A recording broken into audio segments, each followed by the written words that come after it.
Hello, beloved stars. Courtney here, Stars of the Morning Light. And this is your Friday wake-up call. Hello, hello. If you're catching this in the evening, I hope you had a lovely day. I hope you are settling into your weekend just perfectly.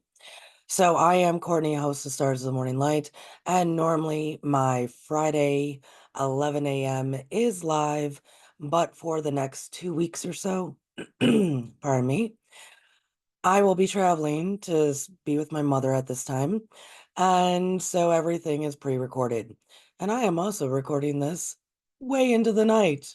My goodness, when I am a star of the morning. So originally, this episode was going to be about love and healing and all that great stuff.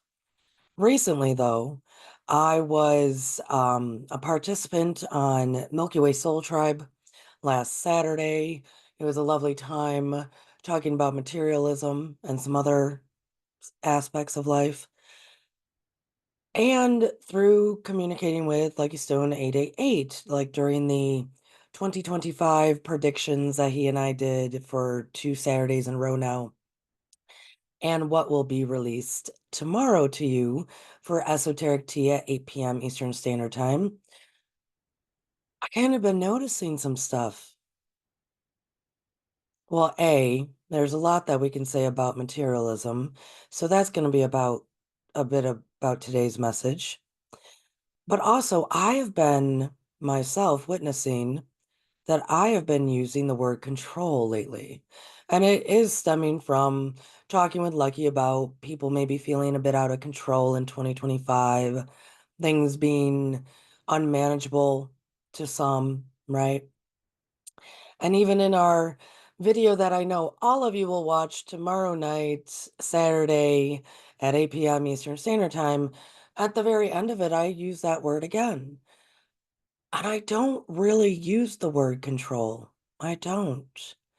I don't use the word control. I've let go of outcomes. I've let go of a lot of those things. Hence, because of last Friday's video at 11 a.m., talking about all the healing that I went through to relieve myself of control issues. But I was using it again because we use that term in just general conversation to make points or whatnot. It's a very common word to use. Out of control, I'm in control of. I haven't used it in a long time. And so I've witnessed myself for the past couple of weeks using that term, and which doesn't lay right with me. So I was thinking, maybe I'll address that concept of control. And then I was thinking, maybe I'll address this concept of materialism. How does this all interplay, right? Along with control versus choice. Here at Stars of the Morning Light, we are all about acknowledging that life is a series of choice experiences. So today, because it's late in the night for me, whatever time you're witnessing this, hello, good evening, settle in, beautiful stars, because I have decided it's going to be story time. Not so much me showing you slides of anything. I'm going to use personal stories that will go from a time period when I was around 9 years old to young adulthood to current day. So if you are interested in learning how did Courtney go through mentally, emotionally, spiritually, this transformation from knowing control to choice, what is the difference? What about materialism? All the above. So settle in, folks. Get your coffee, get your tea, get your hot cocoa. Good day, good evening. When this reaches you, I hope you are shining and doing well. I'm going to take a sip of my own water and I will begin.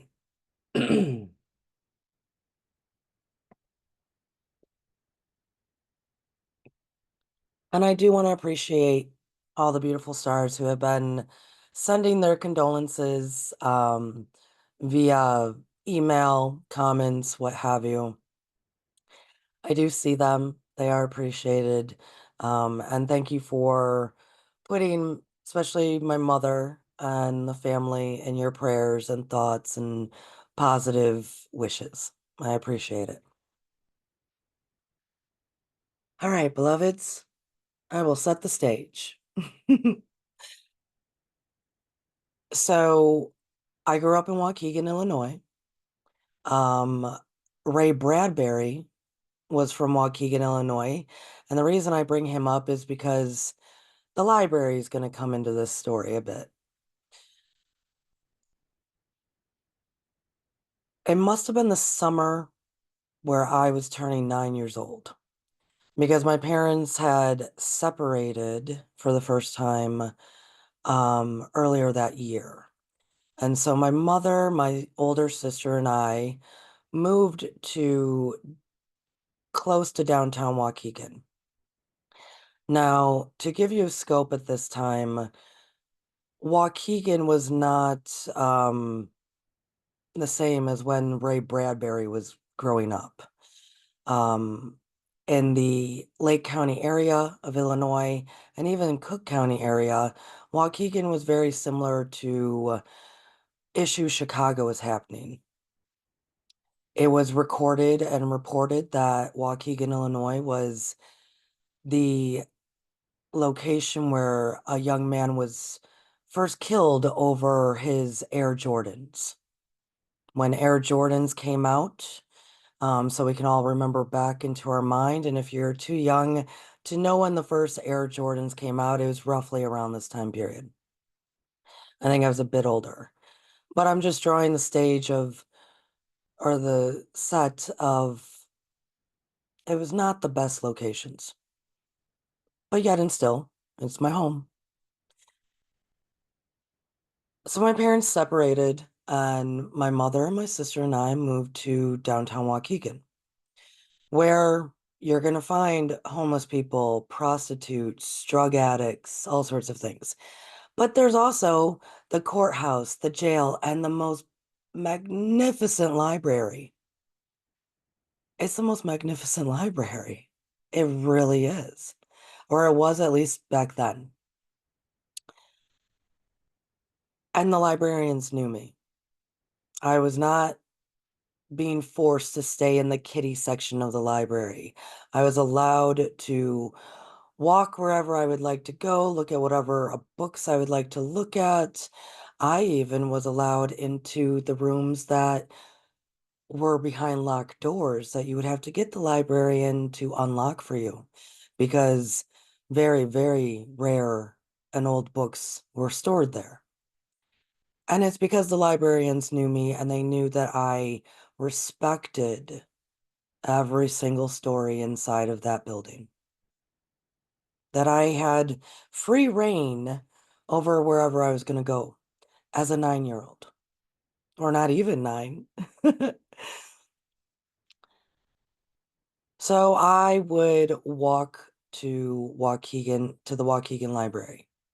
And this must have been early summer, I'm thinking. It wasn't so hot, you just don't walk. And because I didn't know what to do with myself. My sister at this time was running track and working, and she was much older than I. My mom was working two jobs, sometimes three. It was, the separation. And so she was doing what she had to do to take care of us. So, what does Courtney do during the day in an area that she doesn't know anyone, nor there are really any kids out? I walked to the library. Well, like I said, many different characters on the street. And there was this one particular homeless man that for a few times I would pass and we'd kind of do a heads up, a nod to each other and like, how you doing? And eventually I stopped and we started talking. And this only lasted maybe 2 weeks or so. But I will tell you, it impacted my life to the point that I've never forgotten it. and it shaped a lot of who I am. At this time as well, I was growing uh, in size. Let's say in size, I was growing I was just growing exponentially, people, to the point that the doctor that you take the pediatrician that you take your child to, started saying, well, geez, we don't know how tall and big she's going to be. She could be anywhere from 6 to 6'5". Well, for a young girl, that was a lot to hear. It's not easy being a girl who is developing all of her parts and her size by the time she's 9 years old. So I was not comfortable in my shape yet. But I also held myself pretty high. And this is why I could walk around and do whatever I wanted. So I would sit and talk with this homeless man, and it got to the point that I think by the second week, because of me growing so fast, I had heard the old wives' tale that drinking coffee would stunt my growth. So guess what Courtney did? I started drinking coffee. And by the second week of hanging out with this homeless guy before I would finish my walk to the library, I started bringing him a cup of coffee too. So I would have my cup of coffee and his cup of coffee, and we would meet up and we would talk. And at some point, I asked him, I said, why are you homeless? And then I backed up that question with, were you in the war? Because that's what I was raised to believe by at that time of most of the Vietnam vets were homeless, and it's because Nam messed them up.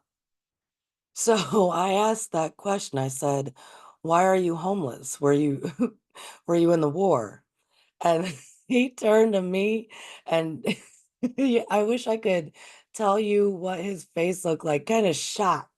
He went, girl, how old do you think I am? And I don't know. And he said, girl, I wasn't in no war.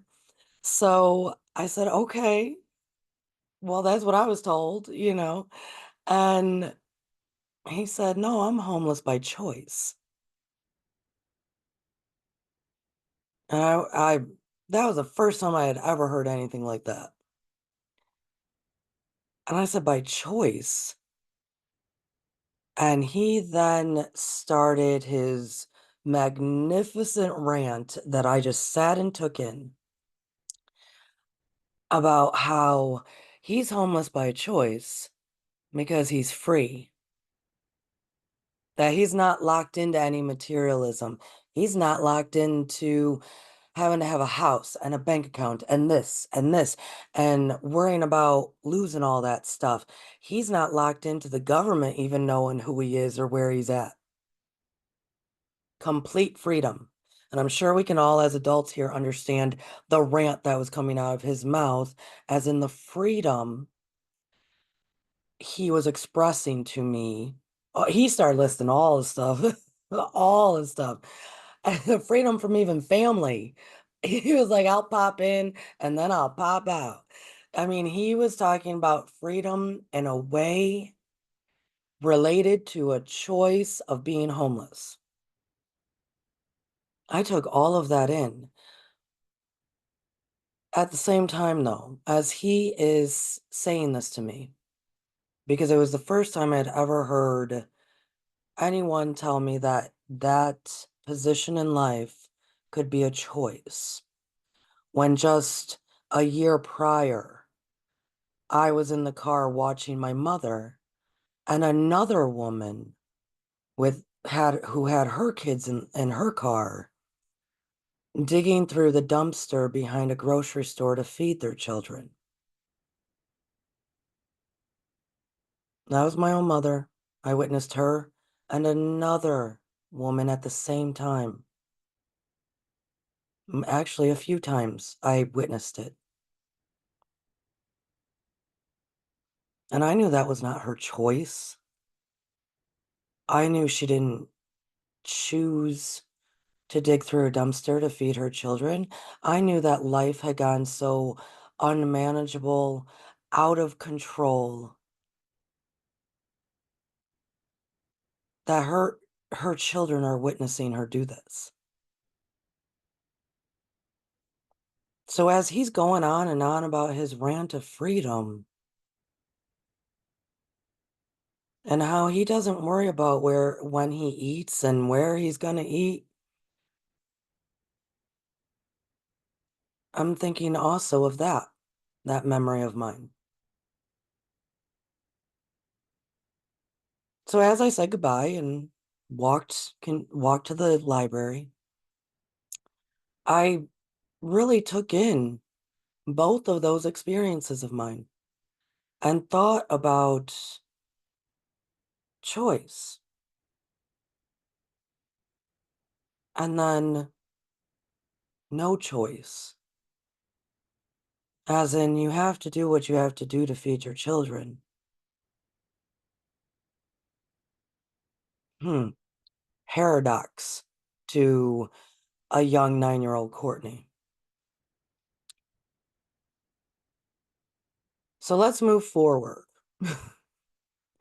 because that question within me of what makes something a choice and what makes something I have to.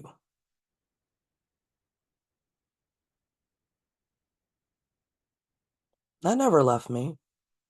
I never left me. I struggled with understanding how the two were related in this world. Because then I would start witnessing people making all sorts of choices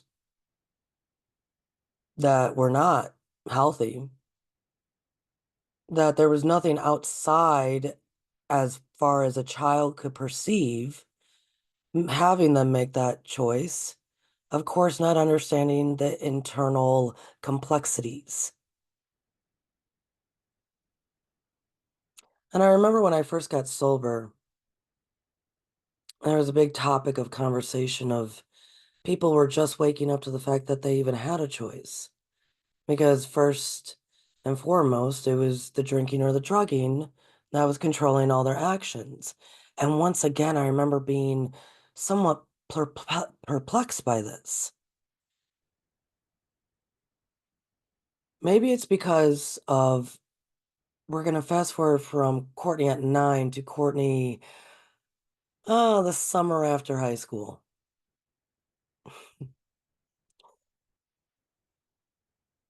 So the summer after high school, I had no idea what I was doing.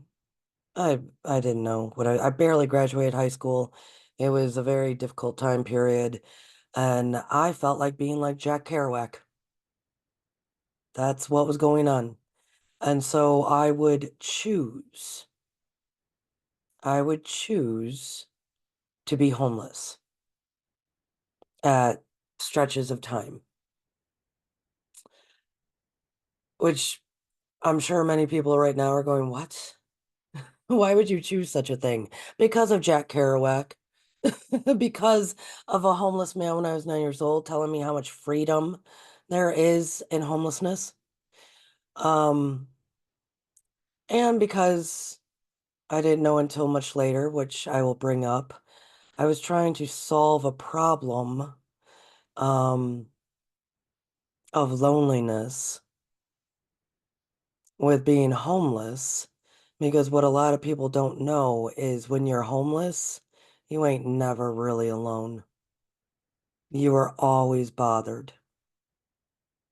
Always bothered. That's why if you approach someone and they start screaming, leave me alone, it's because you are always around people or bothered by people. So partly I was trying to solve the issue of loneliness. And I had already burned all the bridges of the homes that I could stay in. So I chose on and off to be homeless.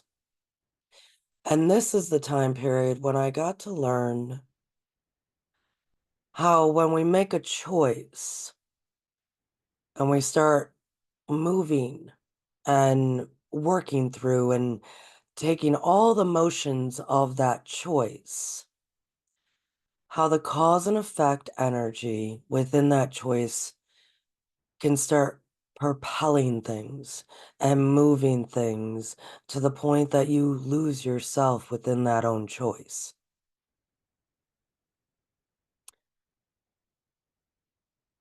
So I think I had been out 3 or 4 weeks, somewhere in like that. I usually would pop in by at least once a month home to just say that I wasn't murdered or dead, because this is before cell phones. And yes, I was doing this in the city of Chicago. Um, so I think I was gone for like 3 or 4 weeks. And I was doing a lot of drinking and drugging. I was also making a lot of money. And I made money in many, many ways, many dangerous, unethical, manipulative ways. I had a lot of different revenues of cash flow. But I was also doing a lot of things and experiencing a lot of things, um, partying and drugging and staying and living and being and park benches and all sorts of things.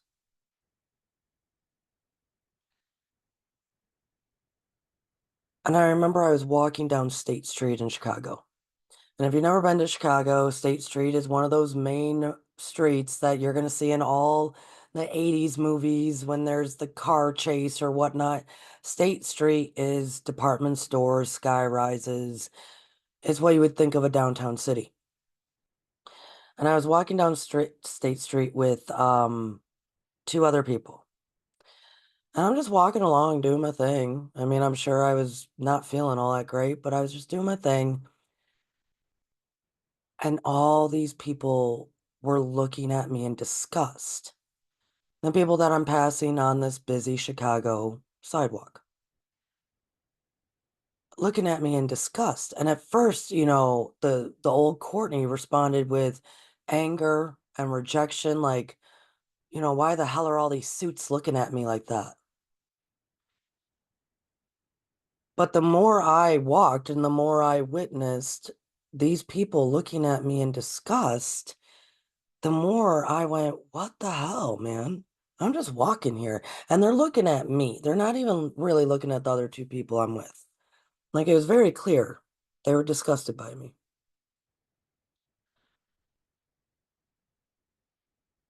About 4 days earlier, I had fallen. But then I just kept living. So all these suits are looking at me in disgust. And yeah, for quite a while in my mind, I was tearing them a new one. But then it dawned on me, how could so many be doing that? And as you're walking down State Street, I was walking down State Street, anyone walking down State Street on a bright sunny day, you're able to see your reflection in those department store windows. And so as I'm going off in my head against everybody, apparently now, like the whole city of Chicago, I'm angry at, I get a glimpse of myself. A glimpse so severe that stopped me in my tracks and had me spin and look at myself in the window. Stopped me cold to the point that my friends just kept walking. They didn't even realize I stopped. Stopped me cold. And I had a very long pause of just staring at myself. First thoughts were, who is that? Second thoughts were, oh my God, is that me? Is that me? I was covered in mud and grass. I had blood from falling on my face, uh, all scratched up, blood. I was filthy. Um, my, I was filthy, covered in blood, walking down State Street. And this is when the audience might go, she said she fell 4 days ago. Doesn't mean that I bothered to look in a mirror. Did I go to the bathroom? Yeah, I'm sure I went to the bathroom at some point. Didn't mean I looked in the mirror. I am capable of not looking in a mirror for a very long time because I just keep going. That energy of propulsion, I just keep going and going and going. And it was many, many moons later when I started pausing and looking in the mirror and saying, I love you. Because surely in that moment, I didn't even know who that was. And by the time I realized, oh my goodness, Courtney, your choice has gone so out of control, propelling you and moving you and cause and effect nonstop, that now this is the girl before you. Choice, control, choice, cause and effect, choice, energy, emotion. I had completely lost myself. And then no wonder, I kind of was like, oh, I'm sorry, Chicago, in my head, because I was really ready to burn the place down because of the way others were looking at me. And then I had to sincerely apologize to Chicago and myself. By the time that apology happened, my friends realized that I wasn't following them. And they came back and they said, whoa, you okay? You look kind of suspicious just staring at this window. And I just turned to him and I said, I think it's time I go home. So I went home, cleaned myself up, all that stuff. Did I go out again? Yes, but I wanted to obtain control. So I moved from one choice into experience, life, Jack Kerouac, on the road, doing my life. I went, well, that didn't work so well, even though I made money. That didn't work so well, but money is good. Materialism, I really do enjoy money. I'm going to just go out for pockets of time and make the money I need and then come back home.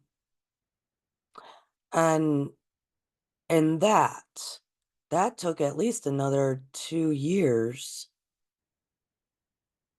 or so of severely manipulating because my businesses, geez, that sounds ridiculous. I saw it that way. It's not a business. None of that is a business. But I had so many different forms of, let's say, manipulation, greed, and uh,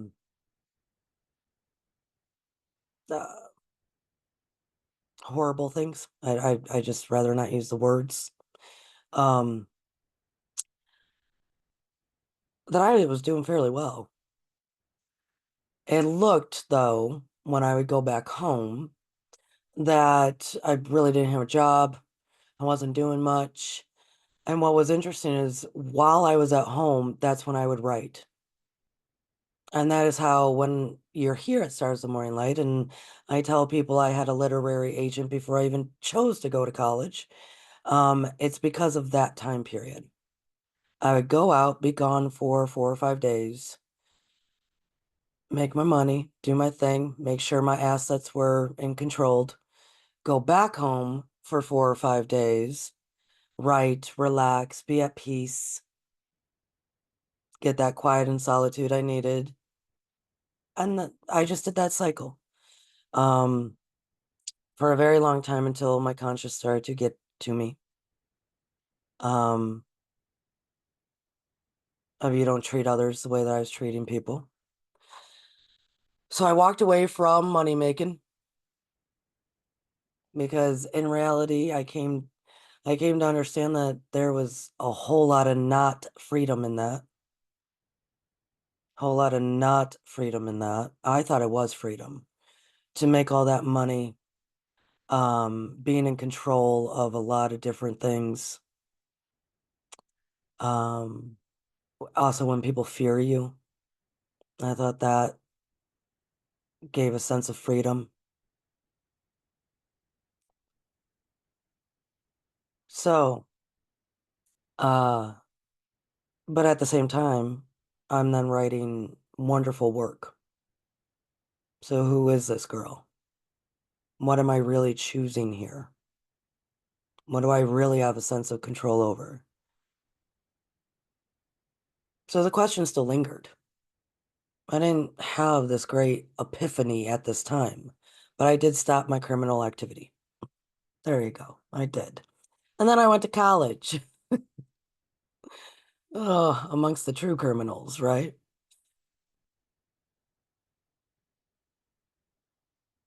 Throughout college, I studied great many things, tons of philosophy, tons of whatnot.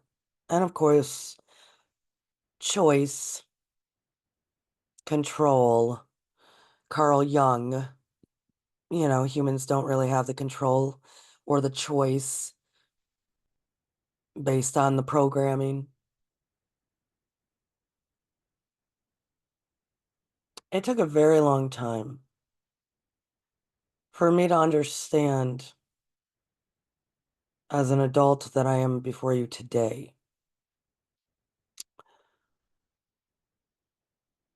What defines choice and the freedom within that, the human free will, and what defines a sense of control, and how both of those are extremely closely related. Extremely closely related. And so this is why our programming gets it all messed up. Now we think we're in control, or we toss our hands up and we say, I have no control. Comme si, comme ça, que sera, sera. I have no control. What's the point of making choices within the program? I can see and understand where all that is. And where's the true freedom in all that? So many of us are living as my mother had to, finding food for her children in dumpsters in some variation or form. We feel as if we're surviving. We feel as if we have no choice in the matter. We got to do what we got to do. And it's so interesting because I thought the same thing when I was exploiting people. Well, you got to do what you got to do.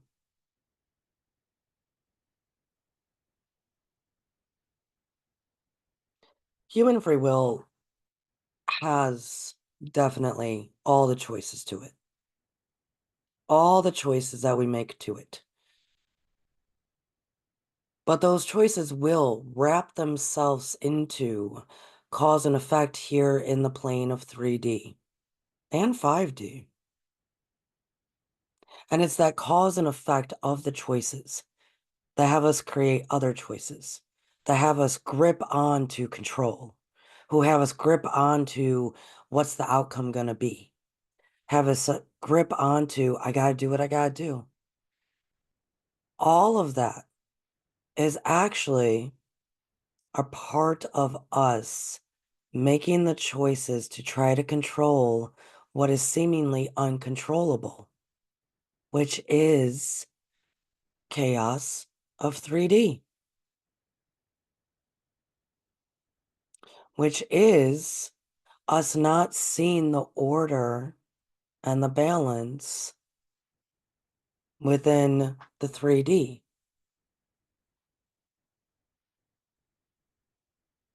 Either way, choice or control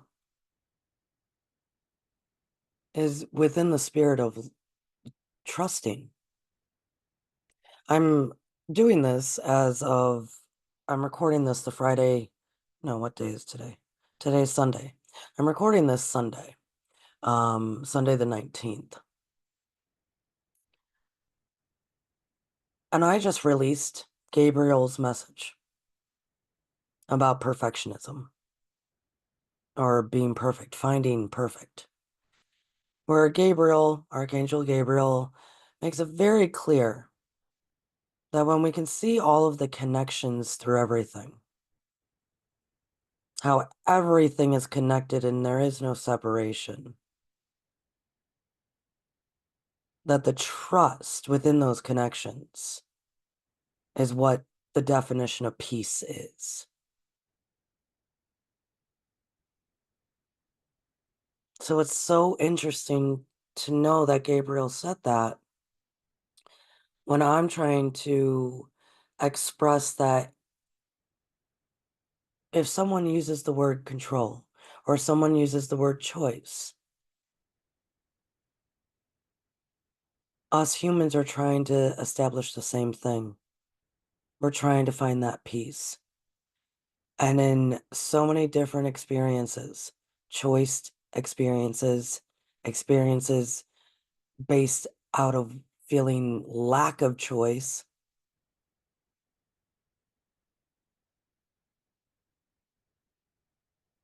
they're all interconnected. It's really the same thing. It's finding that peace. It's finding that peace. Recently on the community page, I posted a pyramid, the pyramid of self-ascension, the pyramid of ascension. That one is from my teacher, Shri and Kira.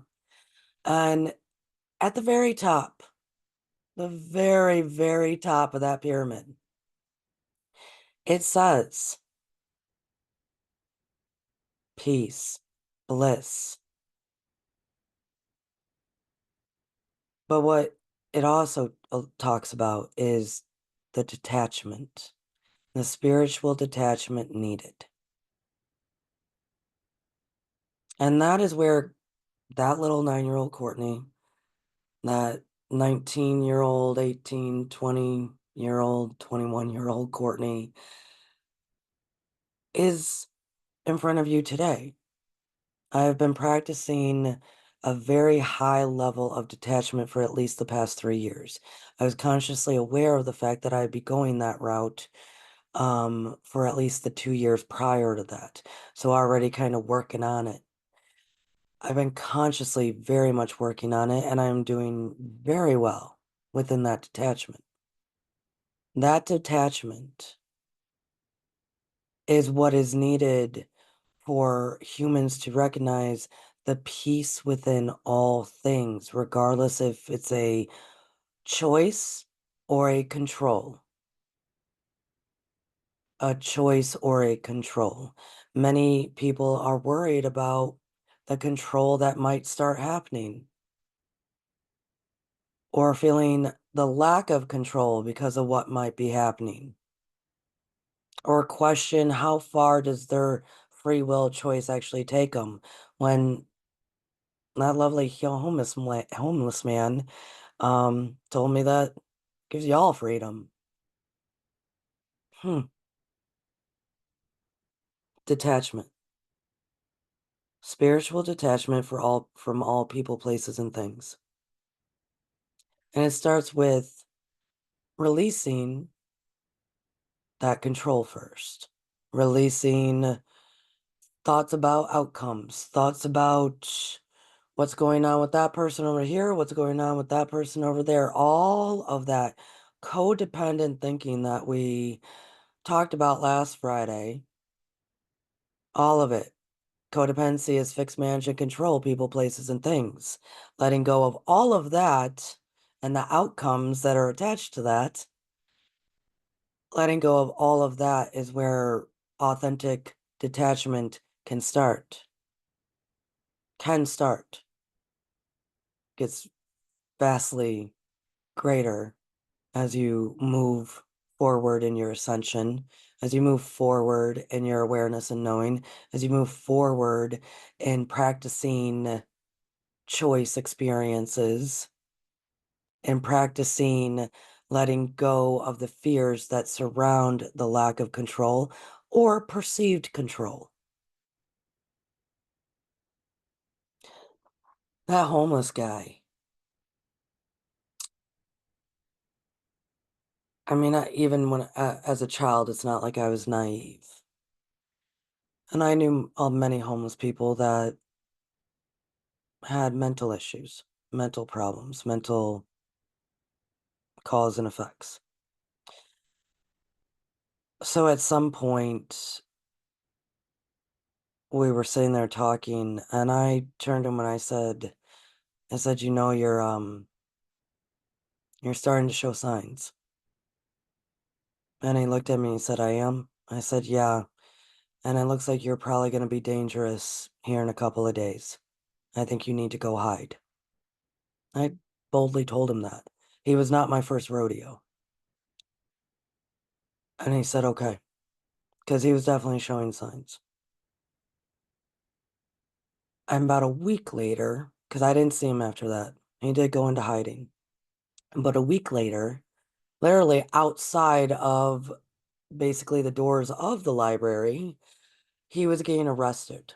And he hadn't physically done anything yet. He was just extremely belligerent, as we all can imagine in our minds, to the point that because he wouldn't stop being belligerent, they did have to take him to the ground. And when he was on the ground, he looked up and our eyes met. And he gave me such a beautiful smile. And I just smiled back because it was as if we both understood he was being arrested by choice as well. He was happy that was happening. Heck, he probably even made it a little bit more overblown to ensure he would be arrested. Because he also understood that he could be dangerous if he wasn't controlled.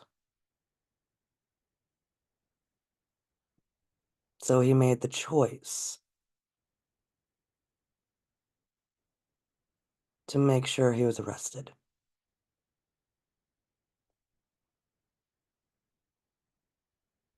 The complexities of us humans is far reaching, far reaching.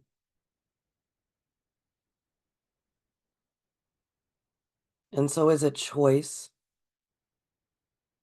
or just is everything just kind of out of our control and we're just doing the best we can? And sometimes we actually need to be in that control, because what would we do if it wasn't there? This is all stuff for you guys to ponder. I clearly have lived it. I clearly have been mulling this over for quite a long time. So which is it? Do we practice our choice more than not? Or is it that cause and effect then start doing their little dance and we lose ourselves? And how do we get back? Or do humans actually do need some form of personal control, outside control, a little bit of a sense of a lack of freedom because something within us is possibly dangerous? This is for the individual to think about. And it goes back to last Friday at 11 a.m.'s video. where I was talking about the codependency, but at the very beginning of that, one of the patrons of Stars of the Morning Light and I were speaking a week ago or so, and she was asking that in theory she understands all his energy and even down to the cellular level and how cells can be manipulated and how in theory you can turn water into wine and feed 5,000 people with 2 fish, but why can she not experience it? What is going on basically with that whole the spoon from the Matrix, which I will have a short coming out about that. That spoon in the movie The Matrix, when Neo is spending the whole time trying to figure out how do you bend the spoon? In theory, we all understand it. And then I posed a question to her because I heard nothing but I heard blockers. Most questions represent some kind of blocker. That's why I'm starting to pose questions to people more so. So I posed a question to her and I said, if humans, all the beautiful people, all the lovely stars, if all of them had the capability and the wherefore, the knowing to be like a master, to hell, be a superhero, to be whatever that is, to have the powers far reaching what we are used to turn water into wine, to teleport to wherever, to move within the energy. If humans had that, do you think humans should? And her first response was, oh, F no. Well, it's not like we're not a part of the human race. It's not like she's not. So I have to ask you, do you want to live through the experiences of choice?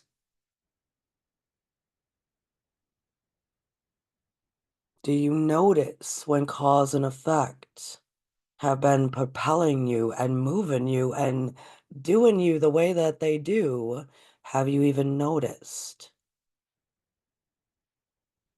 And do you think humans, us beautiful population here on this lovely planet, do you think that they do need some form of control? Because within them, there is something dangerous. Questions. Beautiful stars, I have been traveling. I am in Biloxi, I believe, right now with my mother. I will be back eventually. And so I am hoping that next Friday I am live talking about healing, love, and choice and control within that. So I love you all dearly. Have a great weekend. Stay tuned for Esoteric Tea tomorrow night at 8 p.m. Eastern Standard Time. Lucky and I are going to be talking about a lot of things, past, present, and future. So enjoy yourself, feel it out, experience, and most of all, be.